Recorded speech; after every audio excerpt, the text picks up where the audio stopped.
Reform UK held their spring party conference over the weekend, and Anne Widdecombe's speech became the highlight of the event as she criticised the recent Tory Prime Ministers.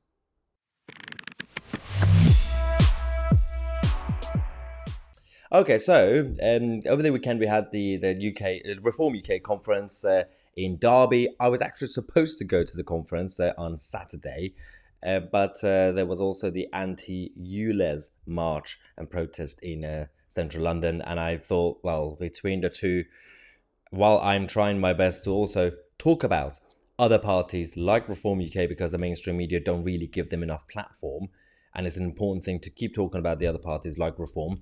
But I thought between the two events, I think it was more important for me to be at the anti-ULEZ protest and anti-net zero movement, because that was more grassroots, and that definitely wouldn't get any media attention, and it didn't. The only media attention that the ULEZ protests received over the weekend, which we already reported yesterday, was the biased BBC calling everybody who attended, calling some of the people attending conspiracy theorists and hard right and this and that. Now, the Reform UK's conference was actually quite interesting because we now have the videos and the clips, which we're now going to talk about. Anne Widdecombe, who used to be a Tory, made a very, very star speech, and she criticised the three individuals, Rishi Sunak, Boris Johnson and Theresa May, over Brexit, over the Northern Ireland issue. Let's go through the speech and see what she had to say. Do you remember Theresa May? No deal is better than a bad deal. And then she gave us the worst possible deal.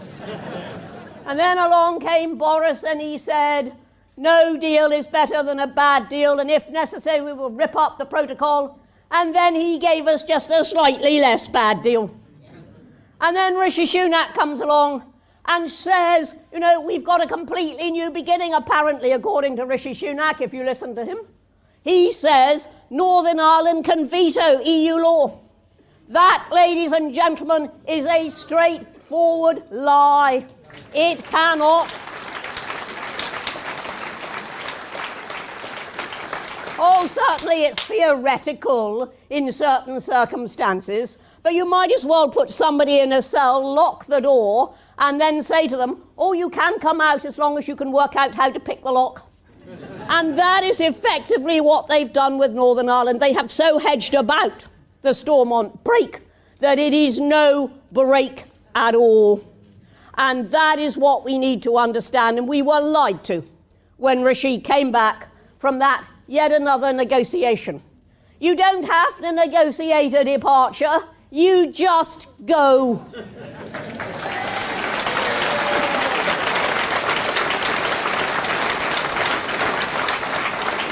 And if we had just gone, then we could have negotiated the trading arrangements from a position of absolute sovereignty, instead of which we negotiated it from a position of still being half in and half out. Now, during that referendum campaign, I heard strong arguments for staying in. I heard stronger arguments for coming out. But I never heard a single argument for coming out and then acting as if we were still in.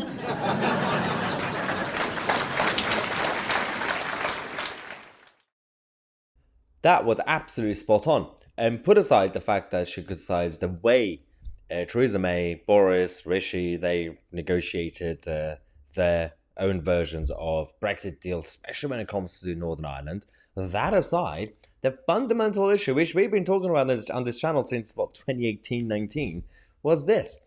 That, firstly, the joke she made at the end, which was not really a joke, but it's funny, that during the EU referendum, we heard arguments to remain and to leave. Nobody came to argue the hybrid situation.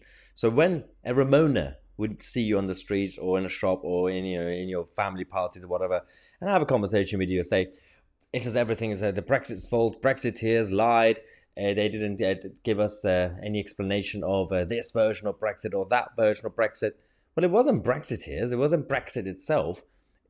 This situation was never given to us. Nobody said this is the way we're going to negotiate our position. As Anne Widdecombe said, when you're leaving something, you leave. You don't negotiate an exit.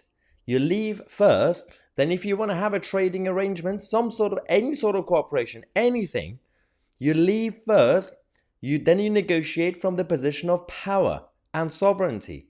You do not create a situation where the way Theresa May saw it was she saw Brexit and the vote when she became Prime Minister as a problem that she needs to fix. And that is a huge problem. You cannot see it like that. And that's how the European Union saw our cards on the table, which was the British government's cards, which was essentially, okay, our people voted to leave.